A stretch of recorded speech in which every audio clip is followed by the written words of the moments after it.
నమస్తే అండి. నేను మీ doctor Sruthi, consultant, fertility expert, 49 hospitals LB Nagar branch. కొంతమంది మా దగ్గరకు వస్తారండి. వచ్చి 2 మంత్స్ అయితుంది మేడం పీరియడ్ రావట్లేదు, 3 మంత్స్ అయితుంది పీరియడ్ రావట్లేదు. అసలు 2 మంత్స్‌కి ఒకసారి లేదా 1.5 మంత్, 3 మంత్స్‌కి ఒకసారి పీరియడ్ వస్తాయా? అండ్ ఇలా వస్తే మంచిదేనా? లేదా దీనికి చాలా ఏమైనా ప్రాబ్లమ్స్ ఉంటాయా? అండ్ దీనికి ప్రెగ్నెన్సీ రావటానికి ఏమైనా రిలేషన్ ఉందా? దీని గురించి మాట్లాడదామండి. సో ఫస్ట్ థింగ్ ఏంటంటే జనరలీ ఫీమేల్స్కి పీరియడ్స్ అనేవి నెల కరెక్ట్గా రావాల్సిందే.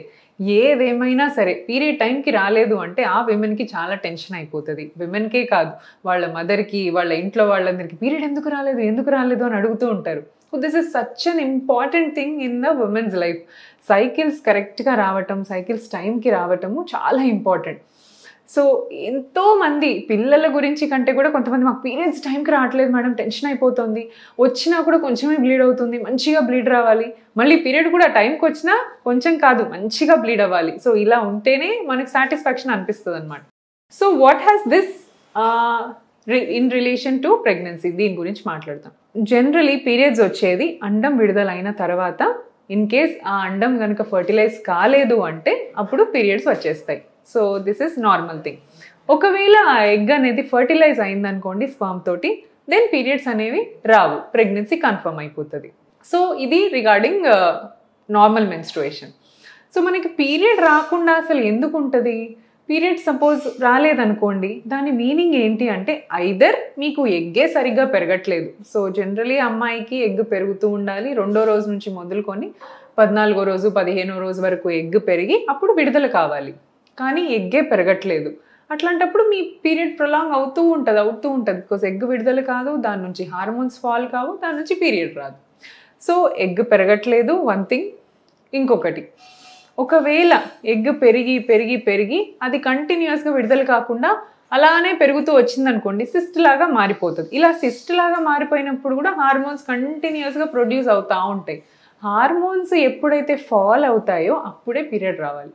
సో ఈ ఎగ్ సిస్ట్ లాగా మారిందనుకోండి, హార్మోన్స్ కంటిన్యూస్గా పెరుగుతూనే పోతూ ఉంటాయి. సో దీనివల్ల కూడా పీరియడ్ రాకపోవచ్చు.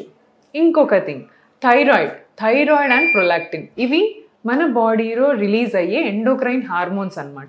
సో థైరాయిడ్ అనేది ప్రాపర్గా ఫంక్షన్ చేస్తేనే బాడీలో ఉన్న ప్రతి పార్ట్, బాడీలో జరిగే మెటబాలిజం అంతా కూడా దీనిపైన డిపెండ్ అయి ఉంటుంది. థైరాయిడ్ హార్మోన్ ఎక్కువగా ఉండకూడదు, తక్కువగా ఉండకూడదు. సో నార్మల్ థైరాయిడ్ హార్మోన్ అంటే TSH, థైరాయిడ్ స్టిమ్యులేటింగ్ హార్మోన్ అనే వాల్యూ 0.3 నుంచి 3 వరకు ఉండాలన్నమాట వాల్యూ.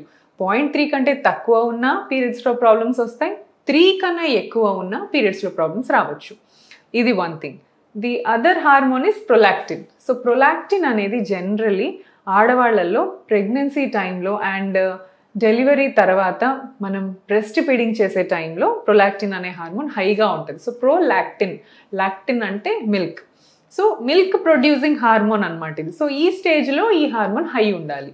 బట్ ఇలా కాకుండా నార్మల్ అమ్మాయిలలో కూడా ప్రొలాక్టిన్ హై ఉందనుకోండి, లేదా ప్రెగ్నెన్సీకి ముందు ప్లాన్ చేసుకునే వాళ్ళల్లో హై ఉంటే కూడా ఈ దీనివల్ల పీరియడ్స్ డిస్టర్బెన్స్ రావచ్చు.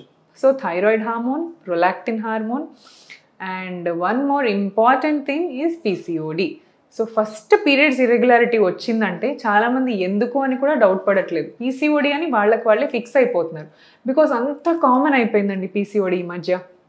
జస్ట్ మీరు వెయిట్ పెరిగినా పీరియడ్ సరిగ్గా రాదు, ఎక్సర్సైజ్లో కానీ లైఫ్ స్టైల్లో కానీ కొంచెం ఒక 1-2 మంత్స్ మిస్ చేసినా పీరియడ్ సరిగ్గా రాదు. సో ఇవి లైఫ్ స్టైల్కి డైరెక్ట్గా కనెక్టెడ్ అనమాట. మన పీరియడ్, మీరు ఎక్సర్సైజ్ ఎంత మంచిగా చేస్తూ ఫిజికల్లీ యాక్టివ్గా ఉన్నారు అంటే టైంకి పీరియడ్ వచ్చేస్తుంది. ఆ నెల మీరే అబ్జర్వ్ చేస్తూ ఉంటారు. ట్రావెల్ చేసి వచ్చారు, లేదా ఏదో పెళ్లి జరిగింది, చాలా స్ట్రెస్లో ఉంటారు, ఆ టైంలో తొందరగా పీరియడ్స్ వచ్చేస్తాయి.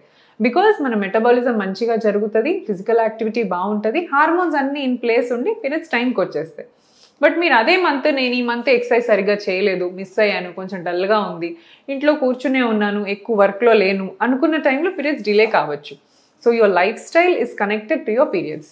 So first thing life style set చేసుకోండి.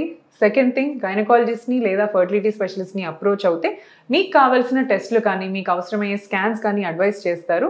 సో ఎందుకు ఇలా జరుగుతోంది చెప్తారు. సో 2 monthsకి రావటం అనేది నాట్ కరెక్ట్ అండి. ఒక ఫీమేల్, ఒక నార్మల్ రిప్రొడక్టివ్ ఏజ్లో ఉన్న ఫీమేల్కి మంత్లీ వన్స్ సైకిల్ రావటమే కరెక్ట్.